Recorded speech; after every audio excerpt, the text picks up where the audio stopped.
All right, kids, I'm not going to do, I mean, you can go through all the details of this opening proof yourself. I'll talk about it a little bit. The author here, I'll give you a little hint. They didn't combine every step. You see how the givens are separate. This is CPCTC and this will be CPCTC as well.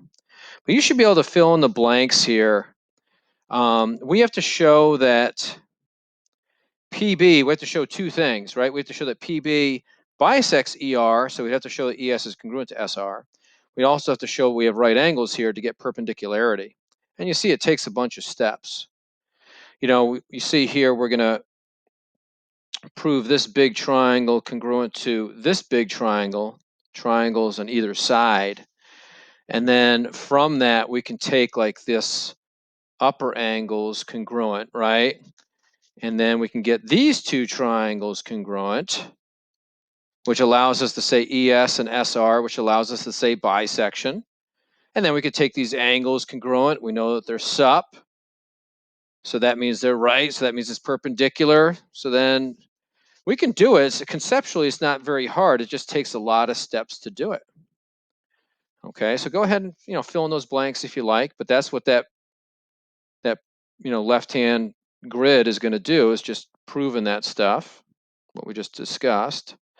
Now, this lesson today is huge, this equidistance theorem, because we're going to take this proof here, this long proof. Of course, if we had combined steps, instead of being 14, it would have been like 12 or something, but we're going to do it way shorter. Way shorter. Okay, we're going to learn a new theorem. All right.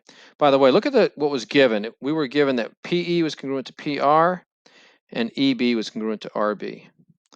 And that's huge. I'm going to refer back to that in a little bit. Okay. So what that means is, you see P, these tick marks,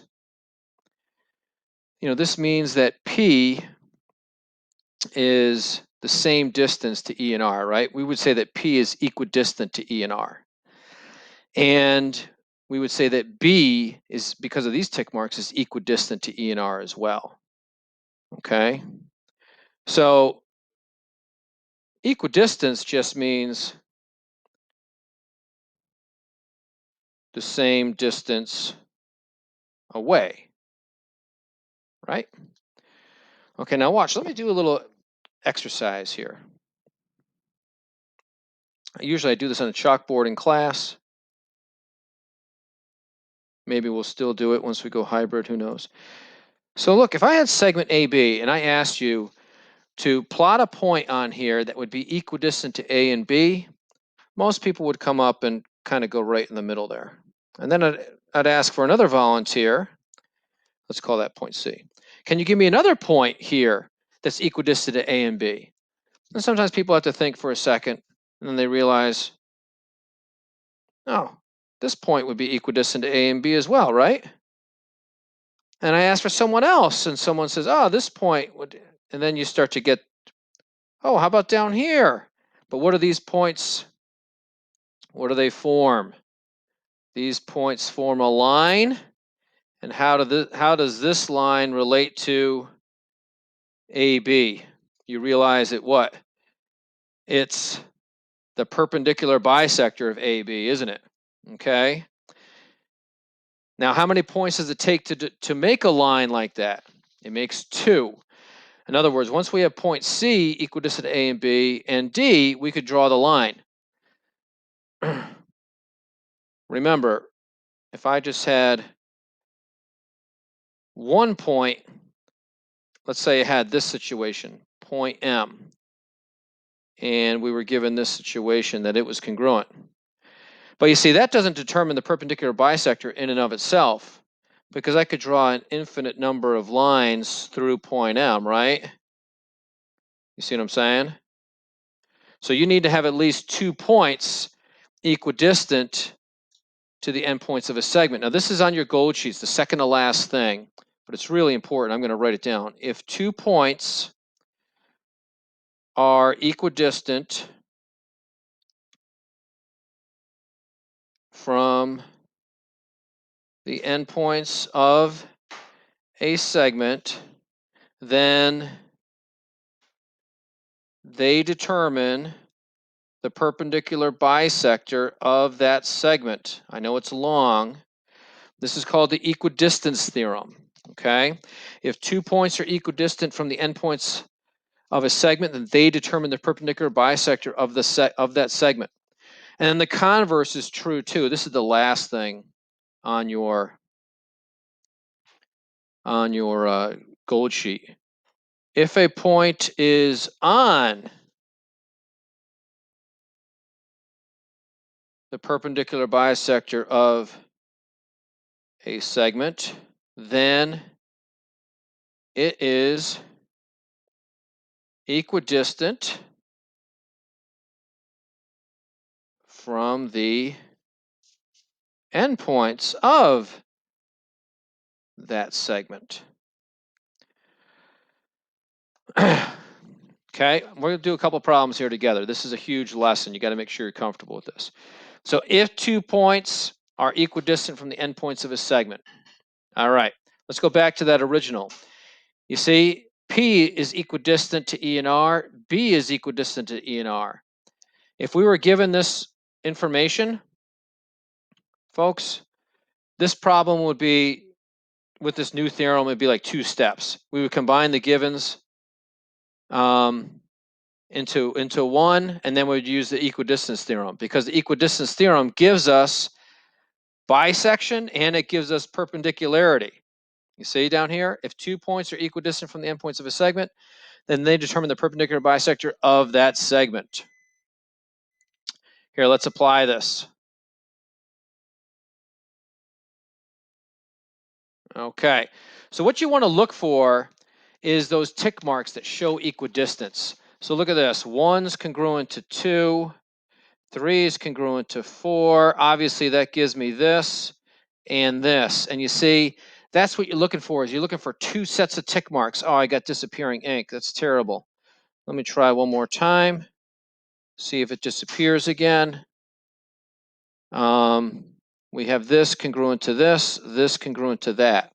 You see, we have this set of tick marks up here, so T is equidistant to N and H. We have this set of tick marks down here, so S is equidistant to N and H. That's what we're looking for. That gives us equidistance theorem. First, we've got to catch up to the tick marks, though. We have to say Tn is congruent to Th, and we have to say that Sn is congruent to Sh, and that's, of course, and don't write the words here, folks. Use the symbols. This is if what? If angles, then sides. It's quicker, and it's really more precise.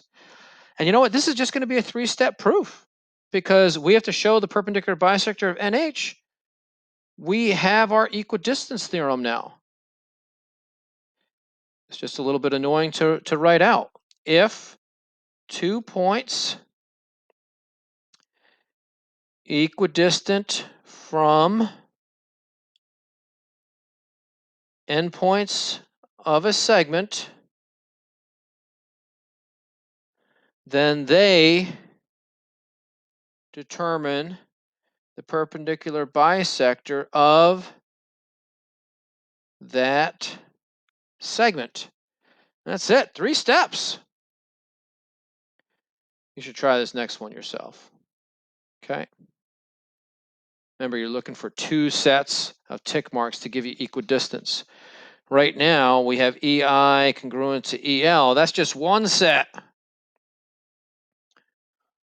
But then, because you listened to Mr. Sazik before, you realize, oh, wait a second, this is a circle. I could draw in those radii, IC and CL. 2 points determine a line.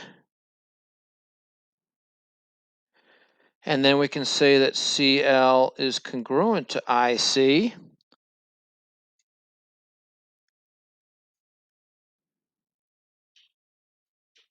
All radii, same circle, congruent. And I hope you realize, right, that you have equidistance theorem right now. E is equidistant to I and L. C is equidistant to I and L. So we can say that ER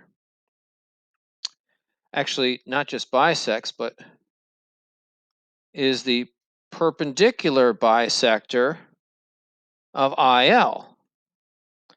And that's if 2 points equidistant from endpoints of a segment, then they determine the perpendicular bisector of that segment.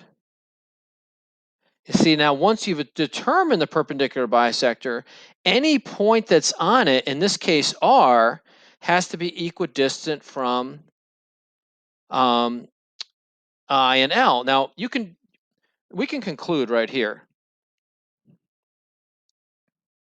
And you can use the converse of the equidistance theorem, or you can use the bisection rule, right? If segment, because we said bisection up here, if segment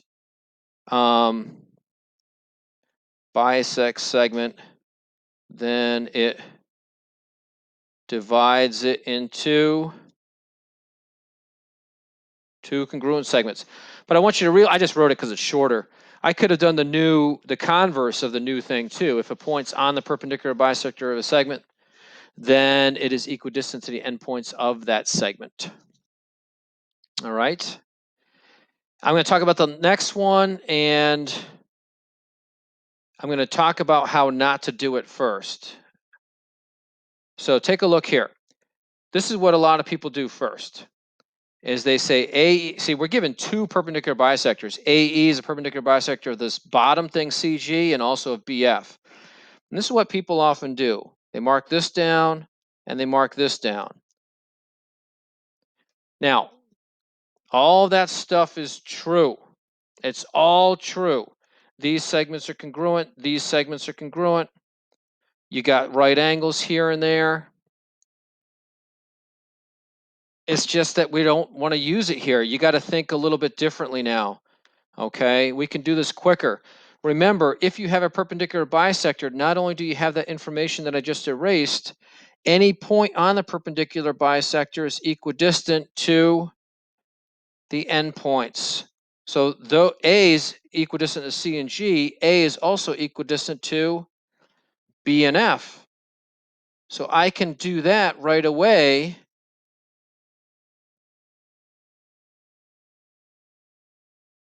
Okay, remember that's the converse now. If a point is on the perpendicular bisector of a segment,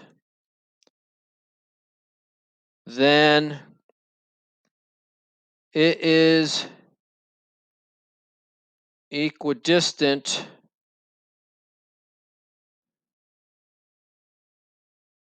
from endpoints of that segment. Okay? Now look, I took all this space up, so that means I space down evenly on both sides. And now we can conclude this is just 3 steps. BC is congruent to FG if congruent segments subtracted from congruent segments, then the differences are congruent. All right. I'm not going to do this last one. It's algebraic. Answer is 60. I'll post the solutions on Canvas though, so you can check it out. All right.